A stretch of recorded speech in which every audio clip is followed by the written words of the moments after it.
अवैध कब्जे के विरुद्ध चल रहे धरने के समर्थन में उतरा पाजा फाउंडेशन। अधिवक्ताओं ने भी दिया समर्थन। प्रशासन पर लगाए गंभीर आरोप। अधिवक्ता ने प्रशासन पर निकाली भड़ास। भूमाफियाओं को संरक्षण देने का आरोप।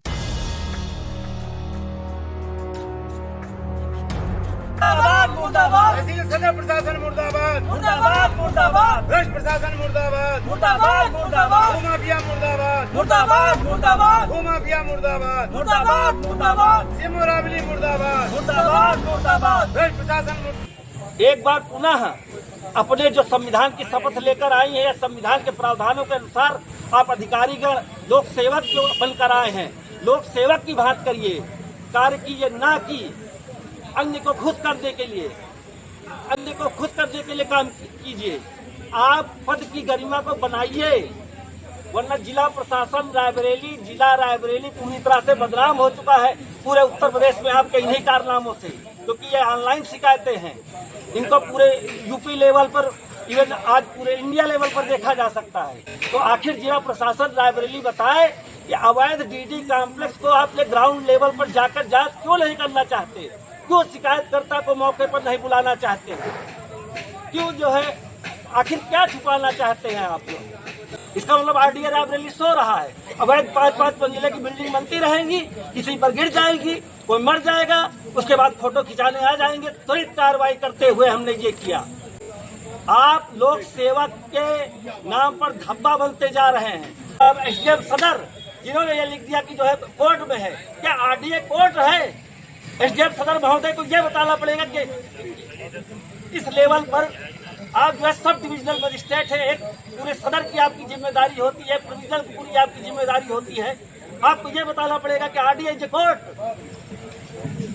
आप कैसे ट्रेनिंग करके आए हैं? क्या हमें फिर से भारत सरकार से, उत्तर प्रदेश सरकार से मांग करनी पड़ेगी कि 20-20 दिन लोक सेवकों की परीक्षा भी ली जाए, क्योंकि इनको अपने जो है उसका ज्ञान ही नहीं है, ये पद पर रहने के लायक है। इनको नैतिक रूप से इस्तीफा दे देना चाहिए। जनता की लोगों की सेवा के लिए आपको तनख्वाह मिलती है, भूमाफियाओं के पोषण के लिए नहीं मिलती है। क्या परिचय है आपको? हमारा नाम रामेश्वरी यादव है। कहाँ के रहने वाले? रतापुर एकता विहार कॉलोनी में हमारा मकान है। उस मकान में अरुण प्रताप और पप्पू यादव कब्जा किए हैं। हम लोग जाते हैं तो वहाँ पर यहाँ भगा देते हैं। अनेक के केस लगवावत हैं, लगवा के जेल भेज देते हैं। अभी भी धमकी देते हैं कि जेल जो न भिजवा दिया। प्रशासन रोज गए, प्लाट पर नापे जोख है, तहसील के लोग भाग गए हैं, उनके आगे धमकी दी है कि रुक जाओ, हम 1 हफ्ता के अंदर तुमको जेल भेज दिया। हम लोग बहुत परेशान, घर द्वार में अपने रह नहीं पा रहे हैं, पूरे घर का तंग मचाए हैं। कितना कब्जा करके रखा? कुल घर कब्जा किए हैं। तो इसके पहले भी आपने कहीं शिकायत की थी? हाँ, बहुत जगह दिया, योगी का दिया, IGDSG का दिया, मुख्यमंत्री का दिया। धरने पे बैठे 3 दिन से। तो अगर न्याय नहीं मिला तो क्या करेंगे? तो आत्महत्या कर ले। 3 दिन से कोई अधिकारी आपके पास आया? कोई नहीं आया। मेरा नाम ब्रजेश श्रीवास्तव गांधी है। मैं पाजा फाउंडेशन का अध्यक्ष हूँ। आज धरने पे क्यों बैठे हैं आप? आज ये धरने पर मैं रामेश्वरी देवी यादव जी बैठी है, 3 दिन से सत्याग्रह कर रही हैं। तो इनके समर्थन में हम और पूरा पाजा फाउंडेशन हमारा आया हुआ है। और बड़े दुर्भाग्य का विषय है कि जनपद का एक कुख्यात भूमाफिया है, जिसने इनके मकान पर कब्जा कर रखा है, इनके मंदिर पर कब्जा कर रखा है, इनकी जमीन पर कब्जा कर रखा है, और जिला प्रशासन उस भूमाफिया के साथ है। यहाँ का जो सबसे भ्रष्टाचारी लेखपाल है दीपेश त्रिपाठी, वो उसके पक्ष में फर्जी आख्याएं दे रहा है, तहसील को गुमराह कर रहा है, कलेक्टर को गुमराह कर रहा है, पूरे प्रशासन को गुमराह कर रहा है, और ये बेचारे अपने मकान में रहने नहीं पा रहे हैं। तो इससे द्रवित होकर के मैं इनके पक्ष में यहाँ पाजा फाउंडेशन के साथ मैं यहाँ आया हूँ, और इनके लड़ाई के अंतिम क्षण तक मैं इनका साथ दूंगा। और जो दूसरा सबसे बड़ा मुख्य बिंदु यहाँ और मेरे आने का है कि एक हमारे मित्र हैं राम प्रकाश तिवारी जी, उनके घर के जमीन के बगल में एक फर्जी बिल्डिंग खड़ी हुई है, जिसके ध्वस्तीकरण की कार्रवाई चल रही है। फर्जी बैनामा है, और उस पर आजमगढ़ के एक फर्जी आदमी को जालसाजी और कूटरचित कागजों के आधार पर उसको डायग्नोस्टिक सेंटर का लाइसेंस दे दिया सीएमओ ने, मोटी रकम लेकर के। जबकि सीएमओ के पास शिकायत है, जिलाधिकारी के पास शिकायत है, रजिस्ट्रार कार्यालय में शिकायत है, बिजली विभाग में शिकायत है, और सब जगह से कार्रवाई चल रही है। इसके बाद मोटी रिश्वत लेकर सीएमओ ने उनको ड्रग्स लाइसेंस दे दिया है। तो ये जिसका आज हम लोगों ने जिलाधिकारी को ज्ञापन दिया है। और तीसरा मुद्दा आप लोग सब जानते हैं, बेली पाठशाला को लेकर के हम लोग लगातार लड़ रहे हैं, तालाब खाली कराने के लिए लड़ रहे हैं, और आशा है कि जल्दी प्रशासन कार्रवाई भी करेगा। जी, मेरा नाम एडवोकेट अभिनव त्रिपाठी है, चेयरमैन नंबर 10 अलकापुरी गढ़ी मुतौली मुंशीगंज नियर एम्स रायबरेली का रहने वाला हूँ। धरने पे क्यों बैठे?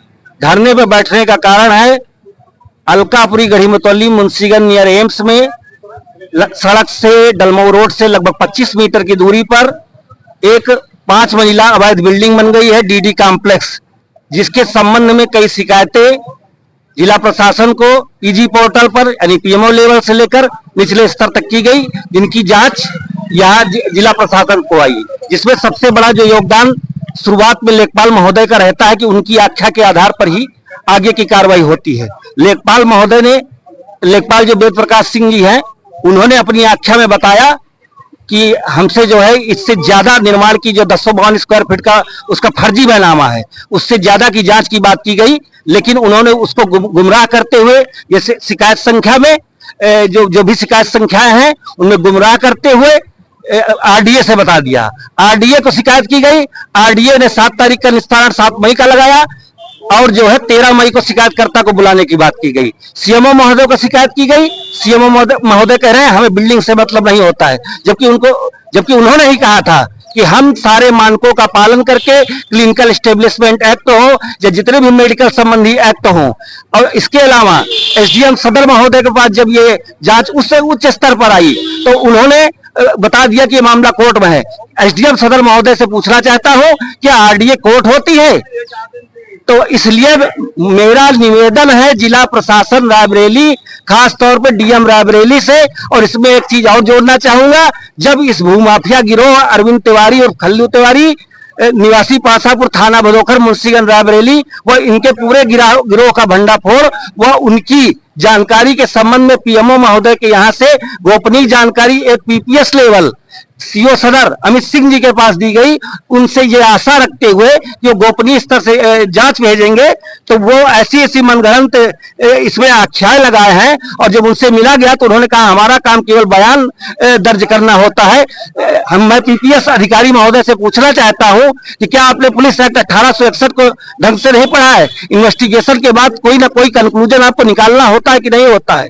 इसका मतलब मैं ये संक्षेप में कह सकता हूं, कहीं ना कहीं पूरा जिला प्रशासन इस भ्रष्टाचार में अवैध डीडी कॉम्प्लेक्स को बचाने में लगा हुआ है, और अगर कल को कोई हत्याएं भूमाफियाओं द्वारा हम लोगों की या परिवार की हो जाती है, क्योंकि पहले भी हत्या के प्रयास किए गए हैं, जिनके संबंध में कई शिकायतें एसपी महोदय से लेकर लखनऊ स्तर तक, दिल्ली तक गई हैं, कोई कार्रवाई नहीं हुई। अर्थात अगर हम लोग की कोई भी मौत होती है, कोई अप्रिय घटना होती है, तो उसका जिम्मेदार जिला प्रशासन रायबरेली, सीएमओ रायबरेली, लेखपाल वेद प्रकाश सिंह, अन्य जो भी ये राजस्व के अधिकारी कर्मचारी हैं, ये होंगे। बहुत बहुत धन्यवाद।